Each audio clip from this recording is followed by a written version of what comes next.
rented a beautiful home in the foothills of West Virginia. I needed some time away from the hustle and bustle. This place was amazing. It was like someone had plopped a beach house down in the middle of the woods. I didn't need a place this big for myself, but I couldn't pass up the amazing price for a weekly rental. When I asked the woman why this beautiful home was so cheap, she smiled and nervously said, "Just that time of the year." I didn't question her any further for fear she would realize her mistake and up the price. The day I arrived was mostly sunny with a few clouds lazily drifting by, just enough to give some ambiance to the scenery. It was on a wildlife preserve, so animals lingered in the field without a care in the world. I saw deer and turkey walk right up to my car as I drove down the dirt road towards my destination. When I pulled in, I thought I had arrived in heaven. There was a lake right next to the house with fields and woods all around.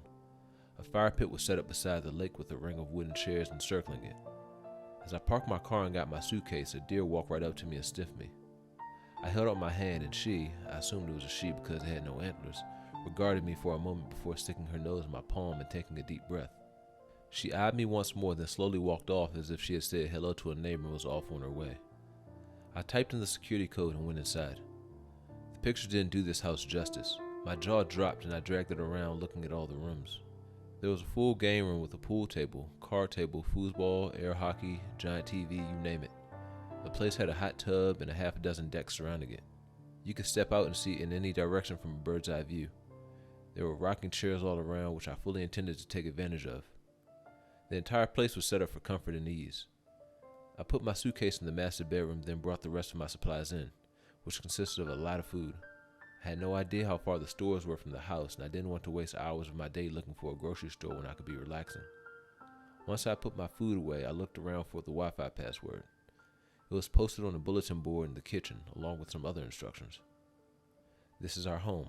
Please take care of it as you would your own. The dishes and silverware are here for your use. Please make sure they don't accidentally visit your house." I chuckled at these little reminders. Please don't flush anything but toilet paper. Then I paused as I read an unusual one. When you retire for the evening, make sure you close and lock all windows, doors, blinds, and curtains. Do not open them or go out to the deck for any reason until sunup. If you wish to stargaze, do so only on Wednesday night. This struck me as rather odd. I had no intention of doing any of this, of course. Once I go to bed, I'm out until morning. I settled in and made myself some supper. I took it outside and sat in a rocking chair that overlooked the lake. I watched the sunset mirroring itself in the water before disappearing. Shortly after, the clouds lit up a brilliant red at twilight. I never wanted to leave this place. Once the post-dust insects came in, I decided to adjourn back inside and read a book.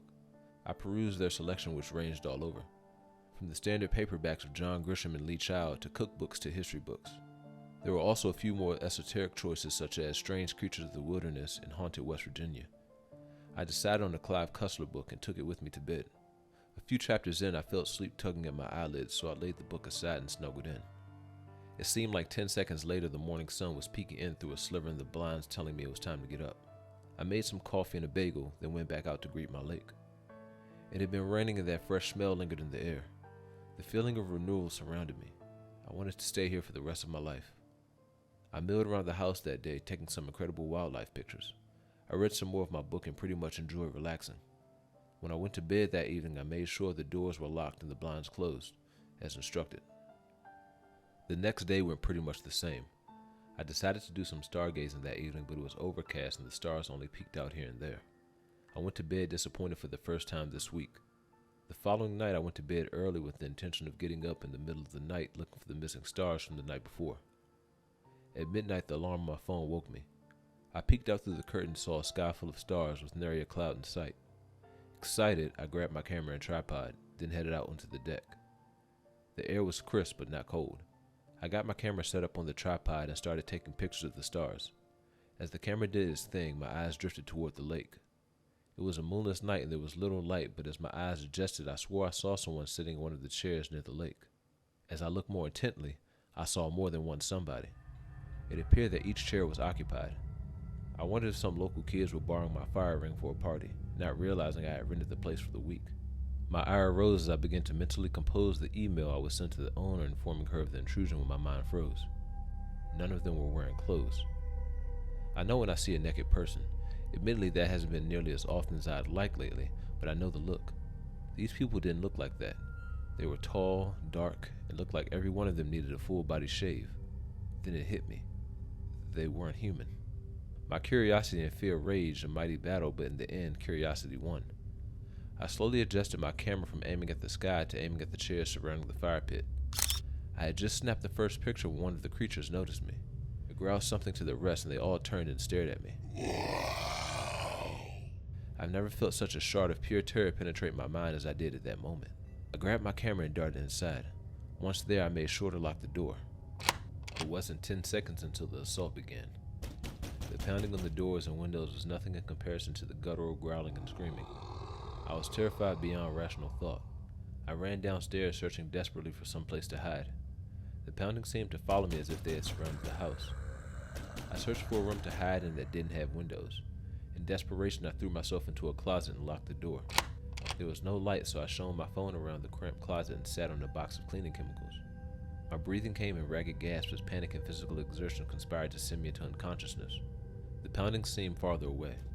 I was able to calm myself enough to slow my breathing. I looked at the camera still mounted to the tripod. I turned on the camera and looked at the picture. It was blurry. My settings were still for taking pictures of stars. Any movement would blur the image. So much for proof. The pounding had ceased. I listened with hopeful ears to see if my siege of terror was over. That's when I heard the terrible sound.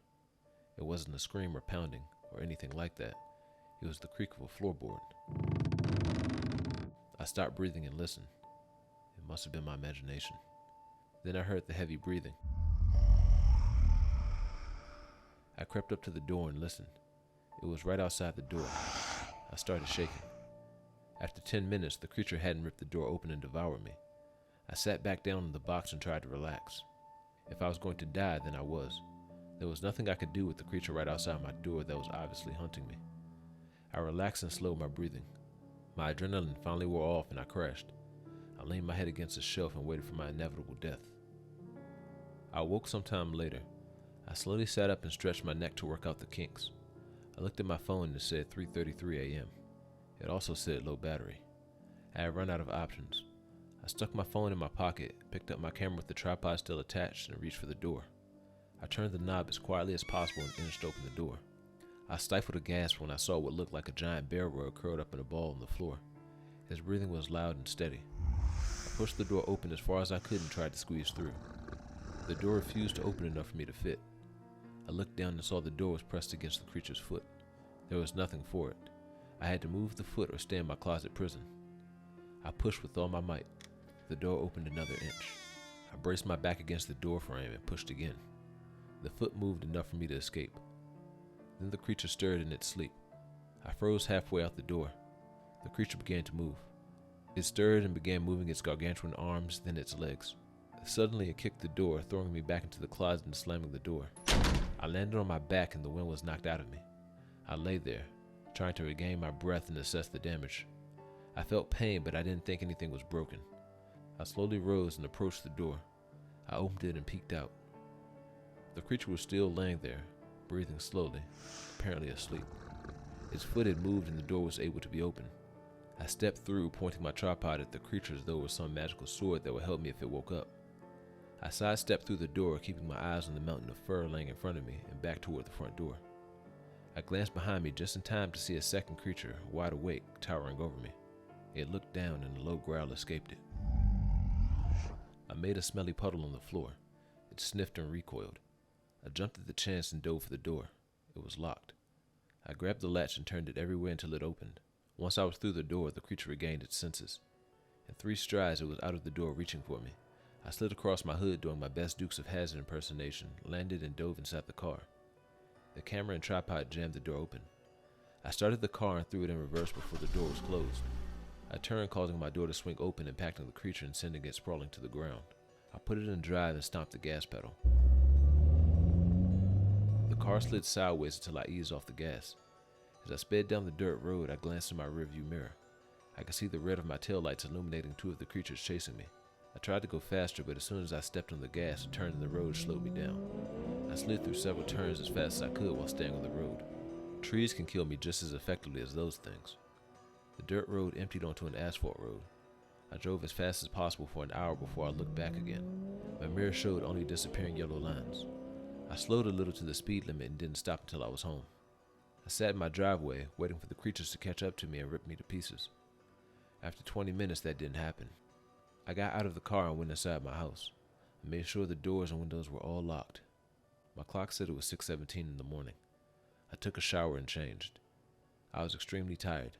I laid down in bed and stared at the ceiling, replaying the last 6 hours.